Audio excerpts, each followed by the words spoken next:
3 सितंबर को अदिति रोज की तरह कॉलेज जाने के लिए निकलती है, लेकिन रात तक घर नहीं लौटती। अगले दिन अदिति का परिवार पुलिस में अदिति की मिसिंग कंप्लेंट दर्ज करवाता है। अदिति को पिछले 1 महीने से ब्लैंक कॉल्स आ रहे थे। अदिति, तुम सिर्फ मेरी हो, मैं तुम्हारी शादी किसी और से नहीं होने दे सकता। आखिर एक पीसीओ के सीसीटीवी में ब्लैंक कॉलर दिखाई दे जाता है और सिया उसे पहचान लेती है। ये आदत हमारे प्रोफेसर विनीत की है।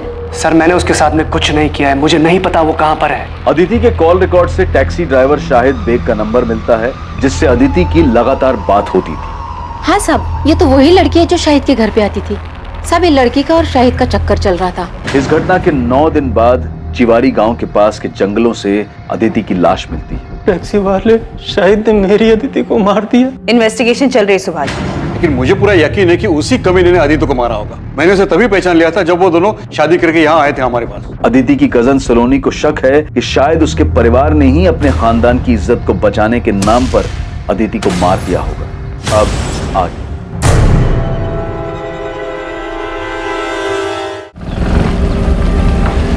नुसरत आपा, नुसरत आपा, ए नुसरत आपा। ए असलम, सारी तमीज तहजीब घर भूल कर आया है क्या? न दुआ न सलाम। सासू में तेरी बहन की, तो आपके शाहिद ने जो हरकत की उसके बाद भी आप क्या करने गई? और न कभी जाएगी। तू कर क्या रहा है यहाँ? आपा को घर ले जाने आया हूँ। कोशिश करके तो देख। असलम, तुम यहाँ? चले आपा, तेरा शौहर अभी घर नहीं आने वाला है। चल अपना सामान बांध और घर चल मेरे साथ। मैं कह रहा हूँ ना, चल। नुसरत, अंदर जा। ए आपा। असलम, एक बात कान खोल के सुन ले, ये घर नुसरत का है और वो यहाँ से कहीं नहीं जाएगी। और दोबारा मेरे घर के दरवाजे पे आकर इस तरह चिल्लाया ना तो समझ लेना, ये सरोटा सिर्फ सुपारी नहीं, जबान भी काट सकता है।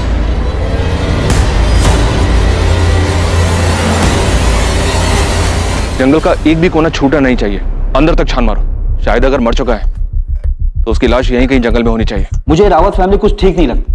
अदिति के गायब होने के कुछ दिन बाद जब हमें अदिति और शाहिद के बारे में पता चला तो इन लोगों ने केस क्लोज करने के लिए बोल दिया। इनफैक्ट इस बात का जिक्र भी नहीं किया कि अदिति और शाहिद शादी करने के बाद उनके घर आए और अब जब अदिति की डेड बॉडी मिली है तब इन लोगों ने बताया कि वो दोनों घर आए थे। मतलब आपको लग रहा है कि? हाँ, शक है। उस दिन शायद मामला हद से ज्यादा बिगड़ गया हो, कहा सुनी भी हुई हो। वैसे भी अदिति की फैमिली काफी कट्टर ख्यालत की, खासकर उसके ताऊजी जगमोहन रावत।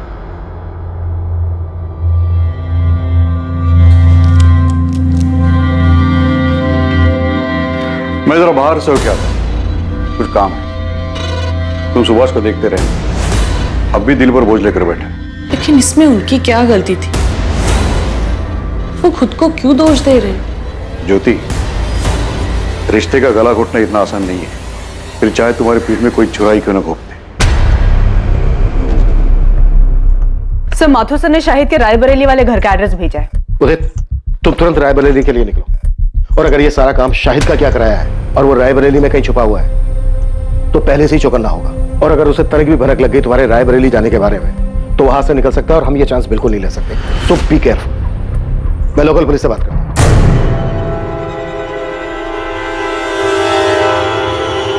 अम्मी, आप मानिए या ना मानिए, लेकिन सच यही है कि आपकी जिद की वजह से मैंने नुसरत से निकाह किया। हमारे बीच में प्यार जैसा कुछ था ही नहीं, तो ऐसे निकाह का क्या फायदा जहां दो इंसान खुशी ना हो। बस, नुसरत के खिलाफ मैं कुछ नहीं सुनूंगी। अम्मी, मैं चुप कर, बेहया कहीं की, कैसी बेशर्म लड़की है। अरे शादी का इतना ही शौक था तो जाके अपने माँ बाप से बोलती ना। जवान है, सुंदर है, और कौन सी तेरी उम्र निकली जा रही है जो तूने मेरे शादीशुदा बेटे को फंसा लिया। अम्मी, ये लड़की अपने घर के ऐशो आराम को छोड़कर मेरे साथ आई क्योंकि मुझसे सच्चा प्यार करती है ये, और मेरे लिए बहुत मायने रखता है। और शायद मैं आपके लिए कोई मायने नहीं रखती। बस नुसरत, इस बेगैरत के लिए आंसू बहाने की कोई जरूरत नहीं है। शाहिद, आज तुझे फैसला करना होगा, या तो इस लड़की को छोड़कर तू इस घर में हमेशा के लिए वापस आ जा, या इस घर को छोड़ दिया। अम्मी,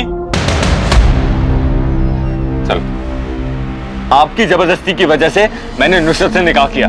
हमारे बीच में प्यार जैसा कुछ था ही नहीं। Welcome to Kanpur sir. Professor Vineet को हमने उठा लिया है। वो यहाँ फिलहाल लॉकअप में बंद है, लेकिन इज्जत और नौकरी जाने के बाद भी इसकी सनक बरकरार है। चलो देखते हैं शेक्सपियर के अलावा और कौन सा ड्रामा रचने की फ्राक में। एक कप और मिलेगी, लंच भी मिलेगा, लेकिन उससे पहले तुम्हें हमारे सवालों के जवाब देने होंगे। वैसे आप कौन हैं? Inspector Abhijeet Sharma, Noida police. अदिति की डेड बॉडी आपको मिली थी? हाँ। क्या लगता है आपको, अदिति को उसी टैक्सी ड्राइवर ने मारा है जिसके साथ वो आती जाती थी? केस को काफी क्लोजली फॉलो कर रहे हो। जिसकी वजह से मेरा सब कुछ खत्म हो गया, उसे एंड तक फॉलो करना तो बनता है ना। वैसे पता है, अब सोचता हूं ना तो महसूस कर पाता हूं कैसा लगा होगा ओथेलो को सब कुछ खोने के बाद। फिर तो तुम्हें यह भी पता होगा ओथेलो का सब कुछ खोने का रीजन वो खुद था। जिद और इनसिक्योरिटी में आकर खुद उसने अपने प्यार को मार डाला था। वाह सर, आपने ओथेलो पढ़ा है? अच्छा ये बताइए, आपका सबसे पसंदीदा कैरेक्टर कौन सा है? अपना ये ड्रामा बंद कर दे प्रोफेसर, ये पुलिस स्टेशन है, कोई स्टेज नहीं। All world is a stage, all men and women are merely players. ये पूरी दुनिया एक रंगमंच है और हम सब इसकी कठपुतली हैं। कोई मरता नहीं, कोई मारता भी नहीं है। बस जब जिसकी जरूरत खत्म हो जाती है उसे इस रंगमंच से अलविदा लेना पड़ता है। अदिति शाहिद से प्यार करती थी, भाग गई थी उसके साथ। ये जानने के बाद अपनी जिंदगी में तुम्हें उसकी जरूरत तो रही नहीं होगी, तो क्या तुमने उन दोनों की जिंदगी को रंगमंच से अलविदा कर दिया? शाहिद उस लड़की अदिति को लेकर यहाँ आया था, लेकिन मैंने उन्हें दरवाजे से लौटा दिया, घर के अंदर भी नहीं लिया। उसके बाद दोनों कहाँ गए मुझे नहीं पता। ये कौन है? ये असलम है, नुसरत का भाई। ठीक है, फिर भी हमें आपके घर की तलाशी लेनी होगी। देखिए साहब, शाहिद घर पर नहीं और पूरा गांव जानता है कि रुखसार कभी झूठ नहीं बोलती। उसके बाद भी अगर आपको अंदर जाना है तो वारंट लाइए। देखिए रुखसार जी, मामला बहुत संगीन है। नोएडा के जंगल में अदिति की लाश मिली हमें। सिर्फ अदिति की लाश मिली, शाहिद की नहीं? क्यों, मिलनी चाहिए थी। असलम क्या बकवास कर रहे हो? अरे मैं तो सिर्फ ऐसे ही पूछ रहा हूँ, वो दोनों साथ में गए थे इसलिए। साहब शाहिद कहाँ है? हम वही तो पता लगाने की कोशिश कर रहे हैं। अब या तो शायद अदिति को मार के गायब हुआ है, या फिर शायद वो खुद भी जिंदा नहीं है।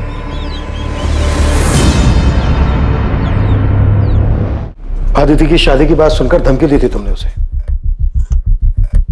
कि वो सिर्फ तुम्हारी है, लेकिन फिर जब तुम्हें पता चला कि अदिति पहले से ही एक मामूली से टैक्सी ड्राइवर शाहिद से शादी कर चुकी है, तो बहुत गुस्सा आया होगा तुम्हें, बहुत चोट पहुंची हो, क्योंकि एक मामूली सा टैक्सी ड्राइवर तुम्हारी जगह जो ले चुका था।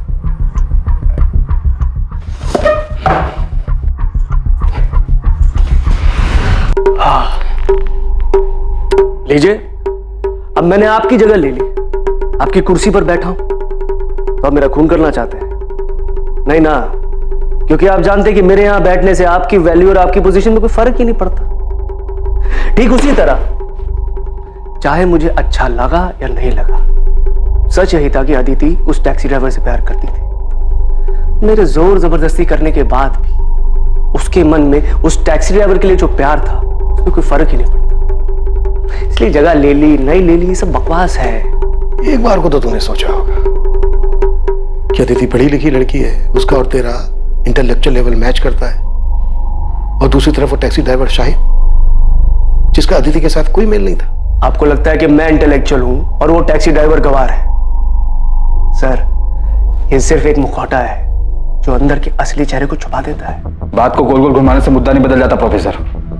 जो बात है सच सच बता दे, वरना इसी लॉकअप के अंदर एक एक करके तेरे चेहरे से सारे मुखौटे उतार देंगे हम। मुखौटा पहले उनका उतारिए जो खानदानी और इज्जतदार होने का दावा करते हैं, और फिर उसी शान की आड़ में अपनों की ही बलि चढ़ा देते हैं। अदिति का मर्डर उसकी फैमिली का हाथ है? नहीं, मैंने ऐसा तो नहीं कहा, लेकिन लगता है आपके मन में उनके लिए शक है, तभी सबसे पहले उनका ख्याल आया। वैसे आपको उस टैक्सी ड्राइवर की फैमिली पर भी शक होगा। जरा सोचिए ना सर, अगर मोहब्बत की दुश्मनी फैमिलीज ना होती तो ये दुख भरी प्रेम कहानियां अमर कैसे हो पाती?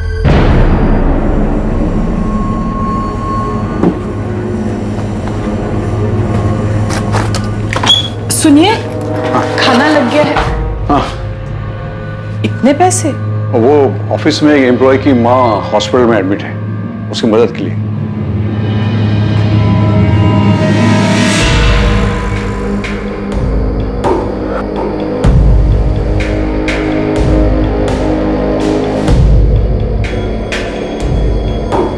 नुसरत, भूल जाओ उसे।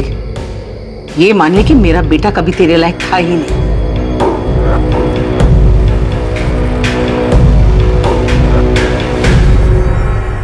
साहब, मेरा भाई असलम दिल का बहुत अच्छा है। उसने कभी किसी का बुरा नहीं चाहा, लेकिन शाहिद की दूसरी निकाह की बात सुनकर वो बहुत गुस्सा हुआ था। शायद इतने गुस्से में मैंने उसे पहले कभी नहीं देखा। आपा, मैं बता दे रहा हूँ, मैं उसे नहीं छोड़ूंगा। तूने मुझे फोन क्यों नहीं किया जब वो यहाँ आया था? और वो कहाँ गया है, कुछ बोल के गया है? नहीं। शायद वापस से कानपुर गया होगा, वहां का पता है मेरे पास। अभी जाके मालूम करता हूँ और उसका ऐसा बुरा हाल करूंगा, उसको और उस बेगैरत लड़की दोनों को तुझे धोखा देने की ऐसी सजा दूंगा ना आपा, तू देख। असलम, ये क्या कह रहे हो तुम? तुम ऐसा कुछ नहीं करोगे। अरे छोड़ आपा। असलम, वादा करूंगी तुम शाहिद को कुछ नहीं करोगे। असलम, मैंने अपने भाई को गुस्से में आपा खोते हुए पहले भी देखा है। शाहिद पे तो वो बहुत ज्यादा गुस्सा था, यहाँ तक कि उसे सबक सिखाने के लिए वो कानपुर भी गया था। सर, शाहिद के कॉल रिकॉर्ड्स और फोन लोकेशन स्कैन किए। 8 सितंबर के बाद से उसका फोन स्विच ऑफ आ रहा था, लेकिन अजीब बात यह है कि 12 सितंबर की सुबह उसका फोन फिर से स्विच ऑन किया गया, जिसकी फोन लोकेशन नोएडा की थी, और उसके बाद चंद मिनटों बाद ही उसका फोन फिर से स्विच ऑफ किया गया। उसके बाद से अभी भी ऑफ आ रहा है। अदिति का मर्डर हुआ था 11 सितंबर की रात को, तो मर्डर के बाद शाहिद का फोन क्यों ऑन हुआ होगा? तो कहीं प्रोफेसर विनीत का इशारा सही तो नहीं था? मतलब शाहिद और अदिति किसी मुसीबत में थे, शायद किसी की गिरफ्त में, जहां पर अदिति का मर्डर हुआ, और शाहिद किसी तरह से अपनी जान बचाकर भागा और उसने अपनी जान बचाने के लिए फोन ऑन किया होगा। लेकिन इसके पहले कि शाहिद कॉल करता वो पकड़ा गया, और इसकी वजह से उसका फोन अभी तक बंद आ रहा है। ये काम अदिति के ताऊ जगमोहन या फिर शाहिद के साले असलम का हो सकता है। एक बात समझ में नहीं आ रही है, अदिति और शाहिद कहीं भी जा सकते थे, लेकिन ये नोएडा ही क्यों है? क्या नोएडा में इनका कोई है? तो अदिति का तो पॉसिबल नहीं है, पर शायद शाहिद का कोई दोस्त या रिश्तेदार यहाँ नोएडा में रहता हो, जिसकी मदद से वो दोनों यहाँ पे आए। शाहिद के कॉल रिकॉर्ड एक बार फिर से स्कैन करो, देखो फोन बंद होने से पहले उसने नोएडा के किसी नंबर पर बात की थी क्या? शाहिद का फोन ऑफ होने से पहले उसकी उस पूरे हफ्ते सिर्फ 5 नंबर पे बात हुई है, इन 5 नंबर पर। शायद इनमें से कोई नोएडा में रहता हो। अच्छा, शाहिद की लास्ट बात 443790 पर हुई है। मैंने इस नंबर के कॉल रिकॉर्ड्स मंगवाए। इस नंबर पर डायरेक्ट बात करो, शायद इसको पता हो कि शाहिद और अदिति के साथ क्या हुआ। हेलो, आप कौन? मैं असिस्टेंट सब इंस्पेक्टर सुधा अवस्थी बोल रही हूँ। जी मैडम, मैं मनोज गोयल बोल रहा हूँ। क्या आप नोएडा में रहते हैं? जी हाँ मैडम, मैं नोएडा में ही रहता हूँ। शाहिद बेग को जानते हो? जी हाँ मैडम, मैं जानता हूँ शाहिद बेग। शाहिद बेग गायब है। उसके फोन से जो 8 सितंबर को लास्ट कॉल किया गया था, वो आपके नंबर पे किया गया था। मयूरी बाग पुलिस स्टेशन आ जाइए, आपसे बात करें। अरे साहब, आप लोग ये क्या कह रहे हैं? मैंने कुछ नहीं किया है। असलम, छूट नहीं हमसे, समझा? हमें पता है कि तुझे अपने जीजा पर बहुत गुस्सा था, और तू अपने जीजा को और उसकी दूसरी पत्नी अदिति को सबक सिखाना चाहता था, और तुम दोनों के पीछे कानपुर भी गया था। हाँ साहब, मैं कानपुर गया था क्योंकि उस कमीने ने मेरी आपा को धोखा दिया था, लेकिन साहब जब मैं उसके घर पहुंचा तो वहां ताला लगा हुआ था। साहब मुझे वहां कोई नहीं मिला तो मैं रायबरेली वापस लौट आया। और साहब अगर मुझे वो शाहिद मिल भी जाता तो मैं उसे 2 हाथ मारकर छोड़ देता, उसकी जान थोड़ी ना लेता। आखिर मेरी आपा का पति है वो, उसको मारकर मैं अपनी आपा को बेवा नहीं कर सकता था साहब। मैं तो सिर्फ उसे सबक सिखाने के लिए, डराने धमकाने के लिए गया था, ताकि वो उस लड़की को छोड़कर मेरी आपा के पास वापस आ जाए। मान लिया कि तू अपनी बहन के पति को नहीं मार सकता था, पर तू अपनी बहन के सौतन को मार के अपनी बहन के घर को दोबारा तो बसा सकता था ना? साहब मैंने किसी को नहीं मारा है साहब। अच्छा, तो तू 10 से 12 सितंबर के बीच नोएडा में नहीं था? नहीं साहब, मैं यही रायबरेली था, बस कानपुर गया था और वहां से आने के बाद कहीं नहीं गया। तेरे कॉल रिकॉर्ड्स मंगवाए हमने, समझा? अगर पता चला ना कि तूने झूठ बोला हमसे, तो कानपुर तो क्या, तू इस थाने के बाहर 4 कदम चलने लायक नहीं बचेगा, समझा? पुलिस अलग अलग दिशाओं में हाथ पैर मार रही थी, लेकिन इस केस की तहकीकात ने अब तक कोई दिशा नहीं पकड़ी थी। किसी भी संदिग्ध के खिलाफ कोई पुख्ता सबूत नहीं मिल रहा था, और दूसरी तरफ शाहिद के बारे में भी कोई खबर नहीं मिल पाई थी। लेकिन अब जो खबर सामने आने वाली थी, उससे इस केस का रुख बदलने वाला था।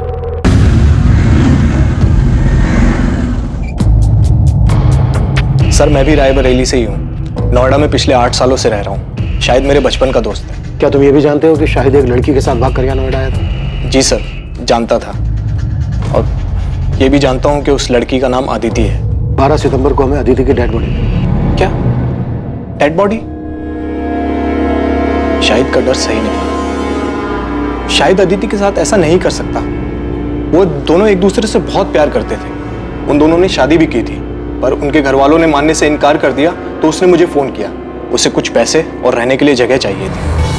देख, अभी मेरे पास ना सिर्फ 5000 रुपए हैं। मैं तेरे अकाउंट में ट्रांसफर कर रहा हूँ। तुम दोनों टिकट कराओ और इधर नोएडा आ जाओ, बाकी इधर मिलकर सोचते हैं, ठीक है? देख, अगर तू कह रहा है ना कि अदिति के घर वाले कुछ भी कर सकते हैं, तो तेरा कानपुर छोड़ने का फैसला बिल्कुल सही है। मैं अदिति को कुछ नहीं होने दे सकता। मैं बस जल्दी से नोएडा की ट्रेन पकड़ के आ रहा हूँ। अब हमें कानपुर या रायबरेली में रहने में डर लग रहा है। सर, शाहिद मेरे पास यहाँ नोएडा आ गया था। तो 2 दिन शाहिद यहाँ नोएडा में तुम्हारे पास तुम्हारे घर पे रुका था? हाँ सर, मैंने इंतजाम किया था। वैसे मैं एक छोटा मोटा स्टेट एजेंट हूँ सर। सेक्टर 49 में एक फ्लैट मेरे पास खाली पड़ा था, उसकी चाबी मेरे पास ही थी। वो फ्लैट मुझे किराए पे चढ़ा, तो मैंने शाहिद और अदिति को वहां रहने दिया।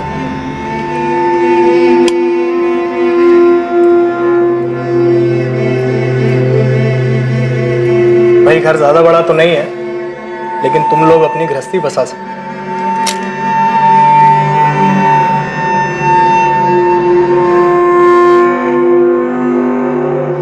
घर बड़ा नहीं, इंसान का दिल बड़ा होना चाहिए, जैसे कि आपका है। Thank you so much Manoj भैया। ये बात शायद 8 सितंबर की होगी। वो दोनों बहुत खुश थे। मैं चाबी देके वहां से निकल गया और शाहिद ने मुझे बताया था कि वो अपना फोन ऑफ रखेगा, तो मेरी इस बीच उससे कोई बात नहीं।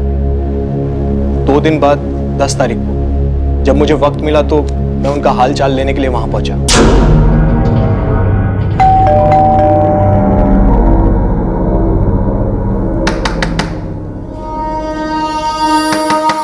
जब काफी देर तक दरवाजा पीटने के बाद भी उन्होंने कोई जवाब नहीं दिया, तो मुझे थोड़ा अजीब लगा। मेरे पास फ्लैट की डुप्लीकेट चाबी थी, जिससे मैंने फाइनली दरवाजा खोला।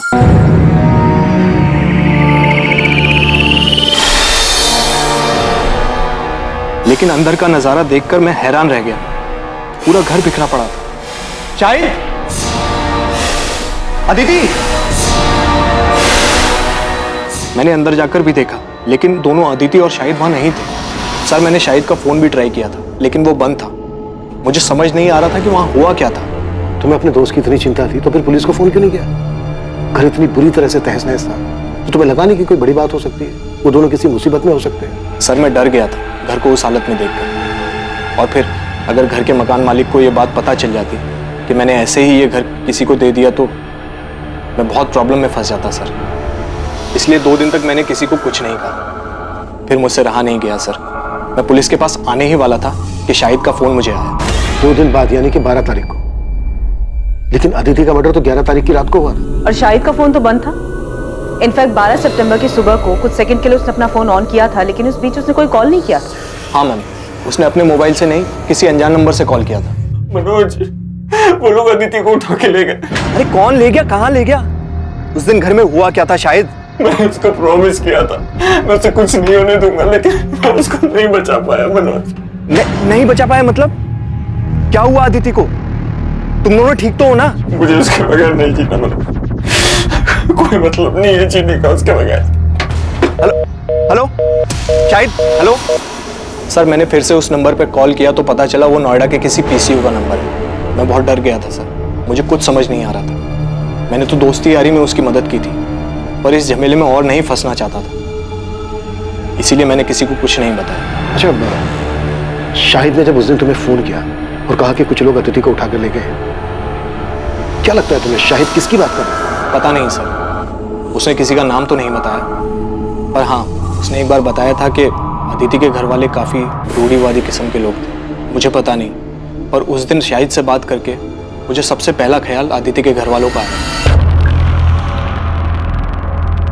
पूरी संभावना थी कि अदिति की तरह शाहिद को भी मार दिया गया था। शायद वो आरोपी नहीं बल्कि पीड़ित था। ये केस अब ऑनर किलिंग का नजर आने लगा था। पर अब सवाल यह था कि ये घिनौना खेल किसके परिवार द्वारा रचा गया था, अदिति या फिर शाहिद? असम के कॉल रिकॉर्ड्स आ गए? नहीं सर, अभी तक नहीं आए, पर हमारी नजर 24 घंटे उस पर है। सर, मनोज को जिस पीछे से कॉल आया था वहां कोई सीसीटीवी नहीं है। दुकानदार को भी कॉलर का चेहरा याद नहीं है। हमने उसे शाहिद की फोटो भी दिखाई, पर वो पहचान नहीं पाया। मनोज की बात से तो ये ऑनर किलिंग का ही केस लग रहा है। एक काम करो, अदिति के ताऊ जगमोहन और पिता सुभाष, इन दोनों को भी कॉल रिकॉर्ड्स निकालो। हो सकता है इन दोनों ने ये काम किया हो और पूरे चांसेस हैं कि इस केस में सुपारी दी गई हो।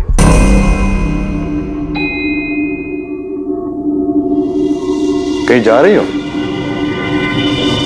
हाँ, वो थोड़ा बाजार जा रही थी, सामान लाना था। अरे तो ड्राइवर को बोल देती, वो लेके आता। अरे नहीं, यही पास के बाजार ही जा रही हूँ। पैदल चली जाऊंगी। इसी बहाने थोड़ा चलना हो जाएगा। चलती हूँ।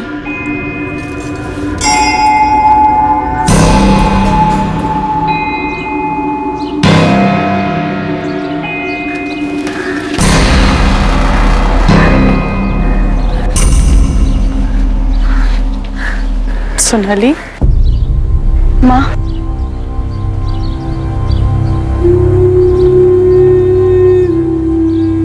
सोनाली, तुझे ये जगह याद है? तुझे और अदिति को ये जगह बहुत पसंद थी।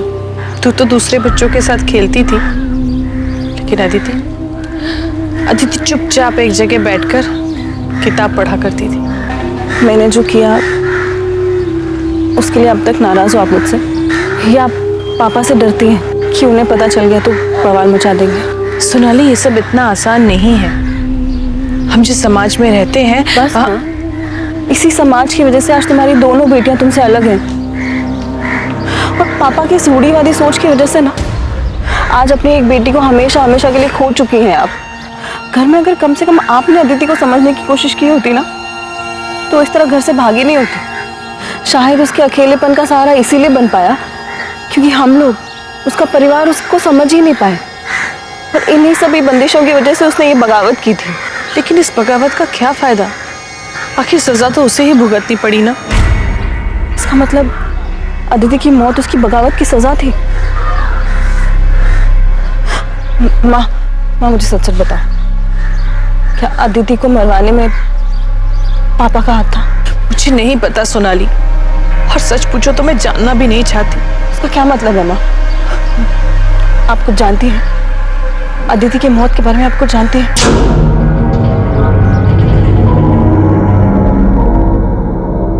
सुभाष, संभालो अपने आप को। अरे जिसने एक पल में बिना सोचे हम सबको पराया बना दिया, अपने नाम और परिवार की इज्जत के बारे में तक नहीं सोचा, उसके बारे में भूल जाना ही अच्छा है।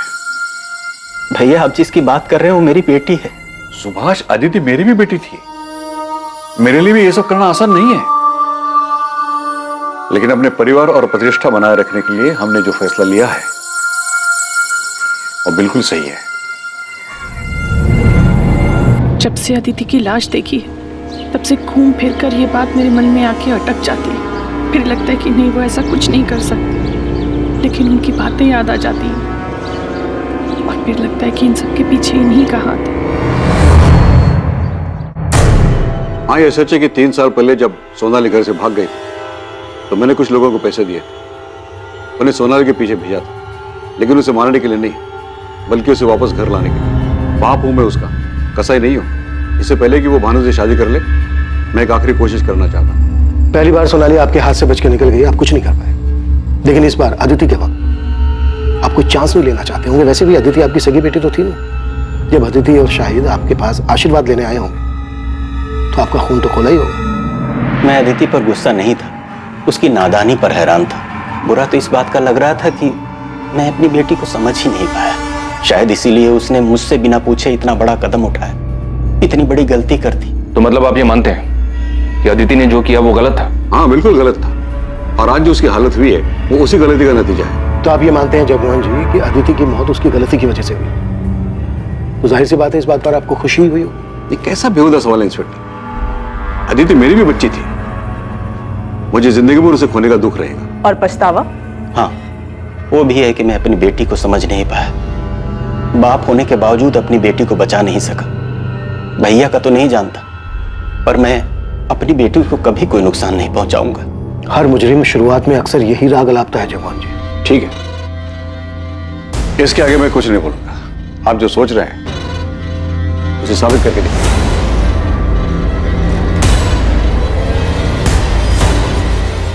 पॉसिबल है अदिति के ताऊ जगमोहन ने ही अदिति और शाहिद दोनों की सुपारी थी। बड़े लोग हैं सर, इतना तो पक्का है कि खुद के हाथ गंदे नहीं किए होंगे।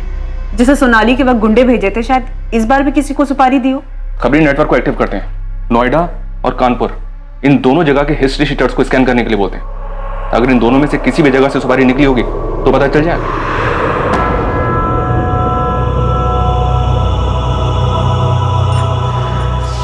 नुसरत बेटा, मैं समझती हूँ जो कुछ भी हुआ उसके बावजूद शाहिद तुम्हारा शौहर है, तुम्हें उसकी याद तो आती होगी, लेकिन जो गलती शाहिद ने की ना, वो माफी के लायक नहीं थी। मैंने वही किया जो मुझे सही लगा। यही तो मुश्किल है ना अम्मी, आप सब ने वही किया जो आप सबको सही लगा। आपको सही लगा तो आपने शाहिद की मर्जी के बगैर उनका निकाह हमसे करवा दिया। शाहिद को सही लगा तो उन्होंने मुझे बिना बताए अपना जीवन साथी चुना। आपको सही लगा तो आपने उनको घर से निकाल दिया। असलम को सही लगा तो उन्होंने, इन सब में मैंने तो अपना सब कुछ खो दिया ना आज मेरे पास शौहर है, ना आज मेरे पास औलाद है। अरे मुझे तो ये तक भी नहीं पता कि शायद जिंदा है या नहीं। अम्मी, अगर आज तक आप सब कुछ सही करती आई तो मेरे साथ गलत कैसे हो गया? कुछ समझ में नहीं आ रहा है।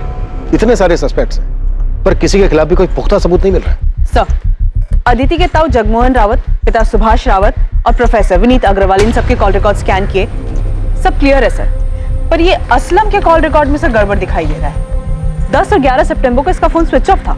उसे अदिति और शाहिद के नोएडा जाने के बारे में खबर मिल गई होगी। उसने इन दोनों का पीछा किया होगा और मौका देखते ही मर्डर कर दिया होगा, और इस दौरान जानबूझकर अपना मोबाइल फोन बंद रखा होगा ताकि उसकी लोकेशन किसी को पता न चल पाए। तो शाहिद का दोस्त मनोज गोयल, जिसने शाहिद और अदिति को लास्ट टाइम देखा था, वो भी रायबरेली से है। सर शायद मनोज भी असलम को जानता हो, उसे आइडिया हो कि असलम नोएडा आया था या नहीं। बात करो मनोज। और मैं असलम को उठाता हूँ सर। पता नहीं क्यों मुझे ऐसा लग रहा है कि हम कोई लिंक मिस कर रहे हैं। कुछ तो है जो सही नहीं बैठ रहा है।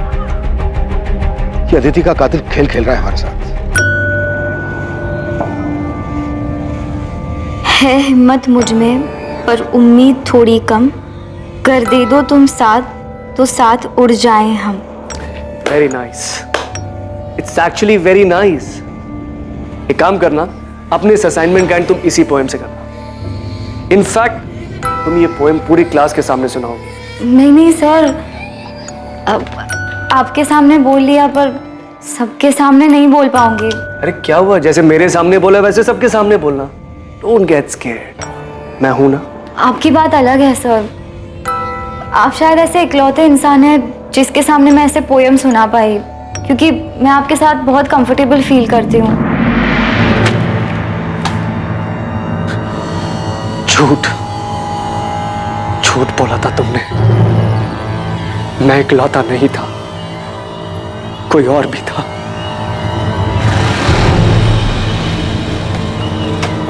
आ गया? जमानत मिली या जेल की दीवार फांद के आया है? ताना मारने की जरूरत नहीं है, पता है मुझे। पुलिस को आप ही ने चुगली की होगी। आपको लगता है अदिति और शाहिद को मैंने मारा? मुझे किसी को चुगली करने की जरूरत नहीं बच्चे, लेकिन हाँ, अगर मुझे पता चला कि तूने मेरे शाहिद के साथ कुछ किया है तो मैं पुलिस के पास जरूर जाऊंगी, लेकिन तुझे मारने के बाद। हाँ मैडम, शाहिद के साले का नाम असलम है, पर मुझे ये नहीं पता कि असलम शाहिद से गुस्सा था या नहीं। मैं उससे कभी नहीं मिला। और कुछ पता असलम के बारे में कि 10 और 11 तारीख को वो नोएडा में था या नहीं था? पता नहीं मैडम, पर असलम ने कुछ किया क्या? शाहिद के बारे में कुछ पता चला कि वो कहाँ है? मैम वो मिल तो जाएगा ना? कभी कभी लगता है कि अदिति की तरह कहीं वो भी। मनोज, अभी इस बारे में कुछ पता नहीं चल पाया है, लेकिन अगर तुम्हें कुछ पता चलता है या कुछ याद आता है तो हमें फौरन बता। जी मैडम। ये क्या तमाशा लगा रखा है आप लोगों ने?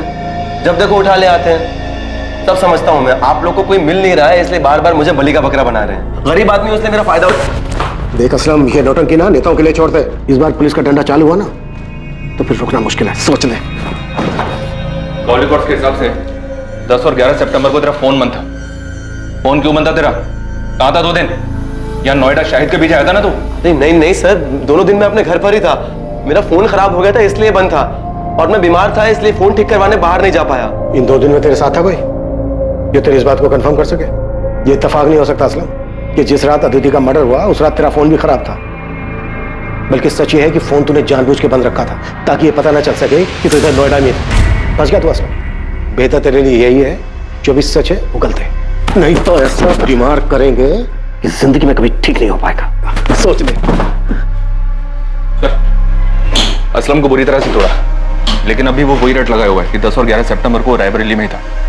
इस बात के कोई सबूत नहीं है और ना ही इसकी बहन को इसके बारे में कुछ पता है ठीक से। सर, अदिति के मर्डर में असलम के हाथ होने के पूरे चांसेस हैं, लेकिन असलम के खिलाफ अभी सारे सबूत सर्कमस्टेंशियल है। सबूत करने के लिए हमारे पास कुछ सॉलिड होना चाहिए। साहब, मैं देता हूँ ना सॉलिड खबर। कल शाम को मैं नोएडा हाईवे के ढाबे पे बैठा हुआ था। उस वक्त वो अपना हिस्ट्री सीटर है ना मोंटी, वो भी वहां पर आया हुआ था। अब क्या बताऊं दोस्त, आजकल लोगों को जुर्म की कदर ही नहीं है। साला पूरे नोएडा में रेड गिर गया, इसलिए ना मैंने अब बाहर का काम उठाना शुरू कर दिया। अभी कानपुर का काम उठाया था। बड़ा काम था क्या मोंटी भाई? अबे जबरदस्त काम था, एकदम जासूस टाइप का। पेमेंट सुनेगा ना तो साला दबके ही मर जाएगा। एक हिंदू मुस्लिम जोड़े को ढूंढने का काम था, सालों ने भाग के शादी की थी। तो काम हो गया था? अबे मोंटी शैम्पू कोई काम ले और वो होना, ऐसा होएगा कभी? उठा लो मोंटी को। अब ये मोंटी बताएगा कि इसने कैसे किया और किसके कहने पर किया। चल बोल, वो हिंदू मुस्लिम जोड़ा कौन है और उनका पता लगाने के लिए तुझे किसने भेजा था? बोल। अबे बोल। बाल नहीं साहब, सब बाल छोड़ दो साहब, प्लीज बाल छोड़ दो। आजकल फैशन में है ना, बिना बाल वाले हीरो की फिल्में ज्यादा हिट हो रही है। चल बेटा, तुझे डायरेक्ट हीरो बनाते हैं। यादव, जरा कैंची तो लेकर। सब बाल नहीं साहब, सब बताता हूँ, मैं बताता हूँ। सब लड़की का नाम अदिति रावत और लड़के का नाम शाहिद बेग था। उनको ढूंढने का काम मिला था साहब। मैंने यूपी, दिल्ली, नोएडा हर जगह अपने लड़के घुमाए, लेकिन साहब उनका कुछ नहीं पता चल पाया साहब। अबे ओए, नौटंकी बंद कर, समझा? अभी सच सच बोल, शाहिद की लाश कहाँ है और उनके लिए सुपारी किसने दी? जगमोहन रावत ने या असलम ने?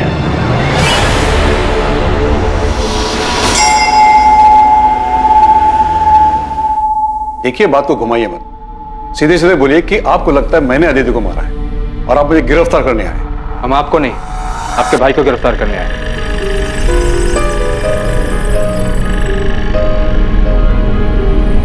सुभाष को क्या किया इसने? वो तो यही बेहतर बता पाएंगे। मोंटी को नोएडा पुलिस ने गिरफ्तार कर लिया है, उसने तुम्हारा नाम लिया। साहब 10 सितंबर को सुभाष रावत ने मुझे फोन किया था साहब। डन साहब, काम हो जाएगा, दोनों को ढूंढ लूंगा मैं। मेरे आदमी हर जगह काम होती, मैं आपको बता दूंगा। उसके आगे क्या करना है साहब, आप ये बताइए मुझे। उसके बाद क्या करना है मिलने के बाद बताऊंगा। उनके मिलते ही मुझे फोन करना, तुरंत। आपको देखकर ऐसा लगा नहीं कि आप इतने पहुंचे हुए निकलेंगे। एक हिस्ट्री शीटर से कांटेक्ट करके आपने उसे सुपारी भी दे दी। मैंने मोंटी को सुपारी अदिति को बचाने के लिए दी थी, उसे मारने के लिए नहीं।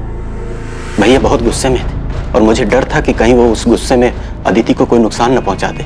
बेवकूफ समझ रहे हैं आप। देखिए, जो अभी सच है बता दीजिए। सच उगलाने के लिए हमें हमारे तरीके आजमाने पर मजबूर मत कीजिए। मैं सच बोल रहा हूं सर, आप मोंटी से पूछ लीजिए। क्या मैंने एक बार भी उसे अदिति या शाहिद को मारने के लिए कहा था? नहीं, मैंने उसे उन दोनों को ढूंढने के लिए कहा था। इसके बाद की प्लानिंग मैं पहले ही कर चुका था। मैं उन्हें सबसे छुपाकर चेन्नई भेजने वाला था, अपने दोस्त वेंकटेश मूर्ति के पास। वो मेरा कॉलेज का फ्रेंड है और मैं उसे अच्छी तरह से जानता हूं, मुझे उस पर भरोसा था, इसलिए मैंने सारी बातें उसे पहले ही बता दी थी। लेकिन इससे पहले कि मोंटी अदिति का पता लगा पाता, हमें अदिति की लाश मिलने के बारे में पता चला। अगर आपको फिर भी यकीन नहीं है तो आप वेंकटेश से पूछ लीजिए, उसका नंबर है मेरे पास। अदिति का मर्डर 11 तारीख को और 12 तारीख को शाहिद ने अपने दोस्त को फोन किया था कि कुछ लोग अदिति को उठाकर ले गए। मनोज, वो लोग अदिति को उठा के ले गए। आपको क्या लगता है शाहिद का दोस्त आपके भाई जगमोहन की बात कर रहा था? मुझे अंदाजा ही नहीं था कि मेरा अपना भाई मेरे बारे में इतनी घटिया सोच रखता है। ज्योति, तुम्हें भी ऐसा ही लगता है? ओह,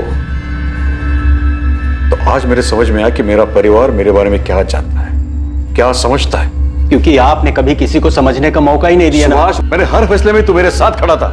मैंने कभी कोई फैसला अकेले में नहीं लिया है। हम लोग भाई है सुभाष, हमारी परवरिश, हमारी सोच एक सी है। अदिति के देर से घर आने से लेकर उसके जीन्स पहनने, लड़कों के साथ बात करने, पढ़ाई के लिए बाहर जाने तक तुझे भी हर बात खटेती थी जितनी कि मुझे।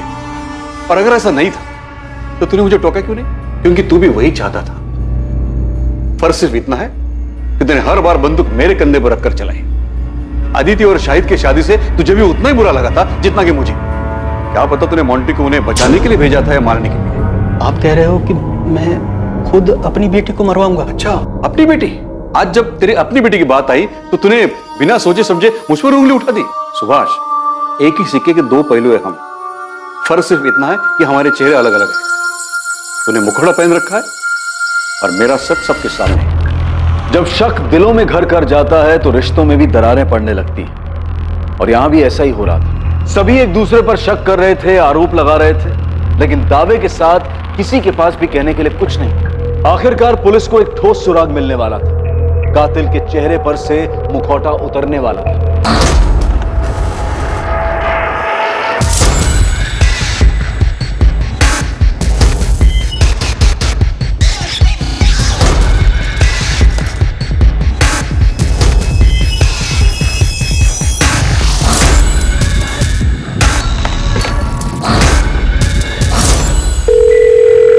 हेलो, एक टेम्पो का नंबर भेज रही हूँ, उसके ओनर की डिटेल चाहिए मुझे तुरंत।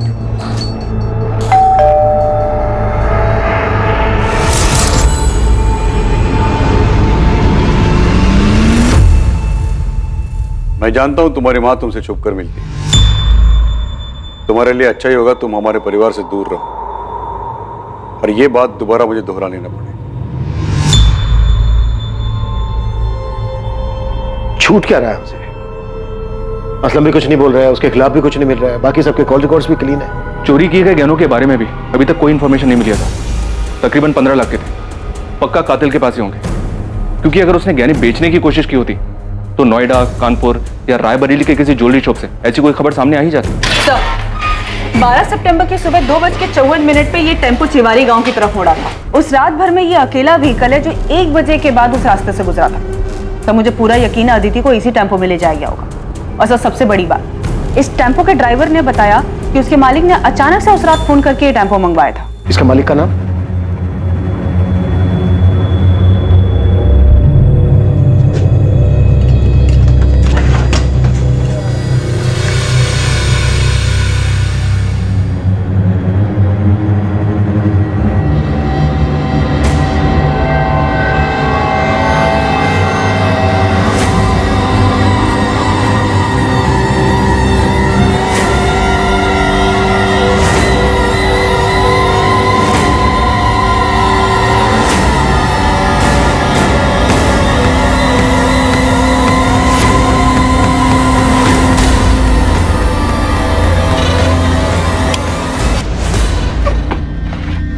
अरे अरे अरे अरे, दुल्हन क्यों बन रहा है? एक बार तेरी शक्ल तो देखने दे ठीक से। अड़ा तो तू है, ससुराल से बुलावा है तेरी, वहां चल कर चाहे जितनी मर्जी शर्मा लेना। चलो सर, ये अदिति की ज्वेलरी लग रही है। साहब मैंने कुछ नहीं किया साहब। अबे चुप, वो टेम्पो मिल गया हमें जिसमें तू अदिति की लाश को लेकर गया था जंगल में। अभी सीधी तरह से ये बोल, शाहिद की लाश को कहां ठिकाने लगाया तूने? ए रुक, कौन है तू? रुक इधर। पकड़ो इसे।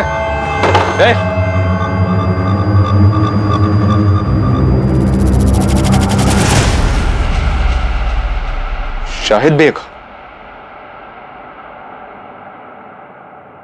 ये जब से आया तब से इसने मुझे एक बार भी गहने छूने तक नहीं दिए। आज जब ये खाना लेने बाहर गया, मैंने सोचा 2-4 गहने निकाल ले। मेरे साथ गद्दारी कर रहा था। इतना गिरा हुआ इंसान है। बंद करिए नौटंकी। तो ये कैसी प्रेम कहानी है जिसमें लैला मर गई और मजनू अभी तक जिंदा है और उसके गहने दबाकर बैठा है? ऐसा मत कहिए साहब, सच्चा प्यार कर रहे थे हम दोनों, निकाह भी किया था हमने, सबकी सहमति से नया घर बसाना चाहते थे, लेकिन ऐसा हुआ नहीं तो तुम अदिति को लेकर यहाँ नोएडा मनोज के घर ले आए।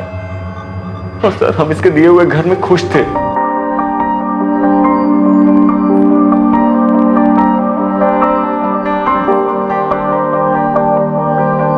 खुश तो हो ना तुम?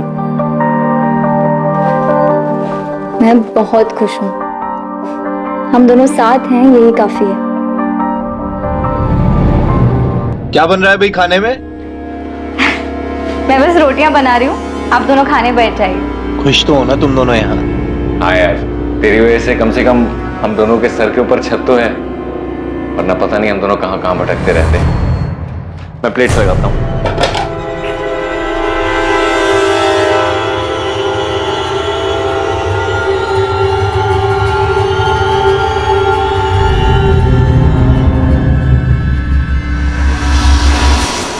शाहिद ने मुझे कई महीने पहले अदिति की फोटो भेजी थी। मुझे वो तभी से अच्छी लगने लगी थी, और जब मैंने अदिति को सामने से देखा तो मेरा दिमाग घूम गया। मुझे हर जगह हर वक्त वही दिखाई देती थी। बस एक बार उसे पूरी तरह से पाना चाहता था। उसे सामने से देखकर बहुत बेचैन हो गया था मैं।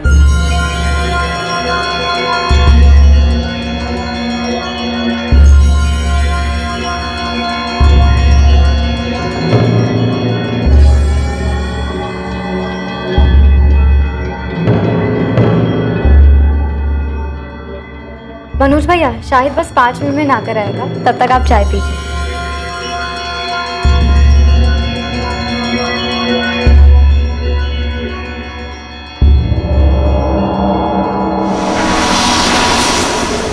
साहब, इस कमीने के मन में क्या चल रहा था मुझे जरा भी अंदाजा नहीं था। फिर आगे? मैं अदिति से अकेले में मिलना चाहता था, उसे एक बार छूना चाहता था, इसीलिए मैंने एक नौकरी के इंटरव्यू के बहाने इसे घर से दूर भेज दिया और खुद अदिति के पास चला गया।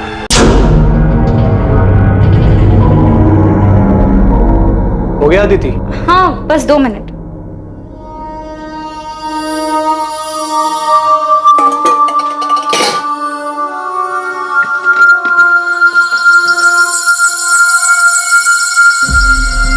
भैया आप वहां जाकर बैठिए ना, मैं चाय लाती हूँ। भैया क्यों बोल रही हो यार? नहीं, मैं तुम्हारा भैया हूँ, ना तुम मेरी भाभी। बात तो शाहिद भी नहीं है। ये क्या कर रहे हैं आप? वही जो शाहिद करता है। दूर रहिए, पागल तो नहीं हो गए? देखिए, आप मुझसे दूर रहिए वरना ठीक नहीं होगा। शादीशुदा शाहिद में ऐसा क्या है जो मुझ में नहीं? मुझे क्यों मना कर रही है? पागल तो नहीं हो गए? अब जाइए यहाँ से।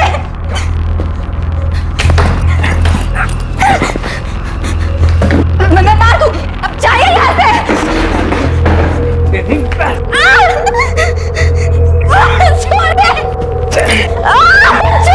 छोड़िए मनोज भैया।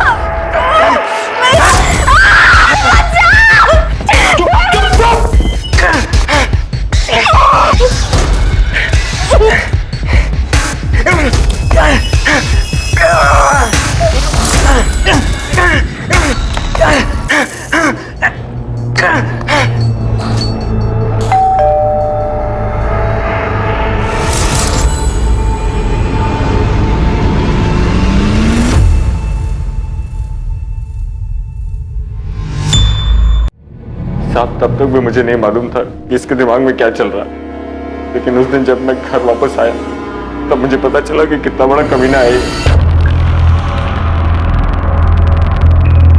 अदिति, अदिति, अदिति! ये क्या किया तूने? शाहिद शांत हो जा भाई, देख गलती हो गई यार, बहक गया था। बहक गया था?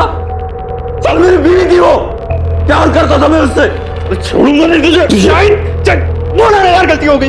दिमाग शांत रख और मेरी बात ध्यान से देख। रोग आकर अगर तूने ये ड्रामा किया ना तो देख हम दोनों फंसेंगे, और मैं बोल दूंगा कि इस कत्ल में तू भी शामिल है, और अदिति के घर वाले तुरंत मान जाएंगे। इसलिए हमारे लिए अच्छा यही होगा कि इस मामले को यहीं दबा दे। तुझे क्या लगता है तेरे बहकावे में मैं आ जाऊंगा? तेरा सच में दिमाग खराब हो गया है? देख देख शाहिद भाई, मेरी बात सुन यार, हम सालों पुराने दोस्त हैं यार, एक लड़की के चक्कर में अपनी दोस्ती खराब करेगा? अरे ये तो गई, वापस नहीं आएगी। इसके जैसी हजारों लड़कियां तुझे मिलेंगी। तुझे नई जिंदगी शुरू करनी थी ना, रायबरेली से बाहर निकलना था। मैं भी तेरे साथ चलूंगा, मेरे पास पूरा प्लान है, और हमारे पास इसके गहने भी हैं यार। हम दोनों की लाइफ सेट हो जाएगी, समझ रहा है मेरी बात?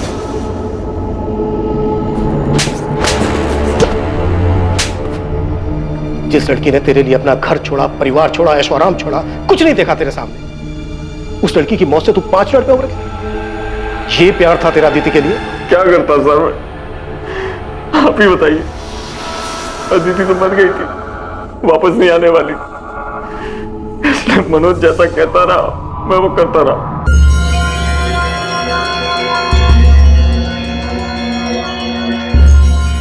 शायद देख, इस काम को हमें बहुत संभाल कर और आराम से करना होगा, समझा? इसकी लाश को ना इसमें डालकर ले जाएंगे, लेकिन अभी नहीं, देर रात को। मैं टेम्पो का जुगाड़ करता हूँ। मेरी दुकान में एक आदमी काम करता है जिसके पास पुराना टेम्पो है। अदिति की लाश को ठिकाने लगाने के बाद तू अपना फ़ोन ऑफ कर देना, और फिर 2 दिन बाद अपना फ़ोन ऑन करना, सिर्फ कुछ सेकंड के लिए। जब पुलिस को अदिति की लाश मिलेगी ना, तो वो मुझसे पूछताछ करने आएगी, तो मैं उन्हें बताऊंगा कि तुम दोनों के पीछे कुछ लोग पड़े थे जिन्हें अदिति के परिवार वालों ने भेजा था। अदिति को उन्होंने मार दिया और तू अपनी जान बचाकर भागा। फिर तूने अपना फ़ोन ऑफ कर दिया, तुमने फ़ोन ऑन किया, फिर तुम भी पकड़े गए और तुम्हारा फ़ोन फिर तुरंत बंद हो गया। इसमें पुलिस को यही लगेगा कि या तो तूने खुदकुशी की है या तेरे परिवार वालों ने तुझे मारा है। और जब तक ये मामला शांत नहीं हो जाता, मेरे पास एक और ठिकाना है, तू वहां छुप जा। और सबसे पहले तेरा हुलिया बदलना पड़ेगा ताकि कोई तुझे पहचाने ना। कुछ गड़बड़ हो गई तो? मुझ पे भरोसा रख। ये मामला शांत हो जाने के बाद तेरे पास जो अदिति के गहने हैं ना, हम उसे बेच देंगे, बहुत पैसे मिलेंगे यार, अपनी लाइफ सेट हो जाएगी। चल लाश को बोरी में डालते हैं और रात को 1 बजे निकलेंगे, समझा?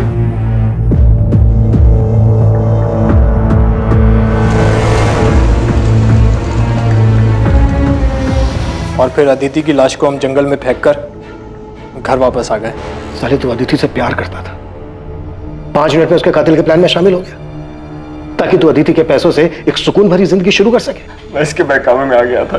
मैं सच कह रहा हूँ, उसकी मौत का मुझे अभी भी बहुत अफसोस है। मैंने अपनी पूरी जिंदगी में तेरे जैसा स्वार्थी आदमी नहीं देखा। क्या नहीं था तेरे पास? हाँ? क्या नहीं था तेरे पास? एक समझदार बीवी थी, बेहद प्यार करने वाली अदिति थी, लेकिन सच ये है कि तू इनमें से किसी के लायक नहीं था।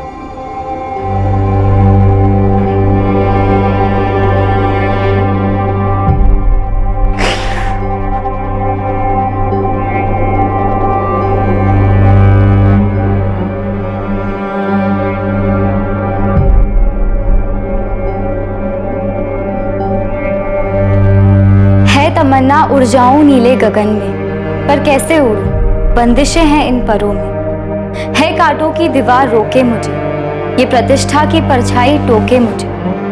है अरमा छू लूं सितारों को, तोड़ दूं इन बंदिशों इन दीवारों को। है हिम्मत मुझ में पर उम्मीद थोड़ी कम है, कर दे दो तुम साथ तो साथ उड़ जाएं। झूठ का पर्दाफाश अक्सर इंसानी मंसूबों का भद्दा चेहरा सामने ले आता है।